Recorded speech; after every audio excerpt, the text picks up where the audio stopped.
নোয়াখালী ৪ আসনের ৪ বারের নির্বাচিত সাবেক সংসদ সদস্য এবং বাংলাদেশ জাতীয়তাবাদী দল বিএনপির কেন্দ্রীয় নেতা মোহাম্মদ শাহজাহান দীর্ঘ চিকিৎসা শেষে আজ নিজ নির্বাচনী এলাকায় ফিরে এসেছেন। দীর্ঘ ৭ মাস থাইল্যান্ডে চিকিৎসা গ্রহণের পর আজ বিকেলে তিনি নোয়াখালী জেলা শহর মাইজদীতে পৌঁছান। সেখানে তাকে বিএনপি, যুবদল, স্বেচ্ছাসেবক দল ও ছাত্র দলের শত শত নেতাকর্মী ফুল ও ব্যানারে বরণ করে নেন।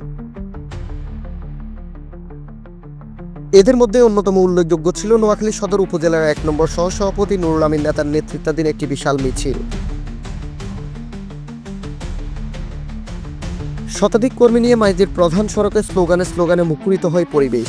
নেতাকে এক নজর দেখতে এবং তাকে শুভেচ্ছা জানাতে উৎসুক জনতা ভিড় জমা।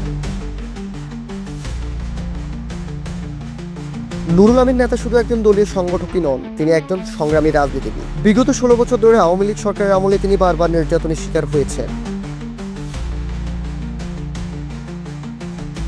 তার নামে একাধিক মামলা, গ্রেপ্তারি পরোয়ানা, এমনকি স্থানীয় আওয়ামী লীগ নেতাদের হাতে সরাসরি হামলার শিকার হওয়ার ঘটনাও ঘটেছে বহুবার। তবুও তিনি পিছু হটেননি।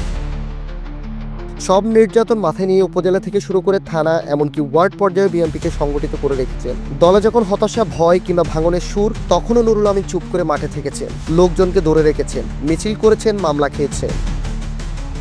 কর্মীদের ভাষায় নুরুল আমিন নেতার মতো মানুষটাই প্রমাণ করে বিএনপি শুধু একটি দল নয়, এটি একটি আন্দোলন, একটি আদর্শ।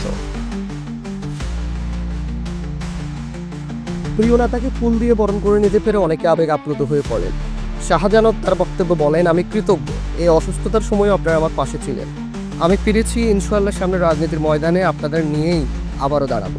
রাজনৈতিক বিশ্লেষকদের মতে প্রত্যাবর্তন শুধু একজন নেতার ফিরে আসা নয়, এটি একটি বার্তা। বিএনপি এখনও মানুষের সঙ্গে আছে, নেতাকর্মীদের সঙ্গে আছে এবং প্রস্তুত আছে রাজপথে যে কোনো আন্দোলনের জন্য।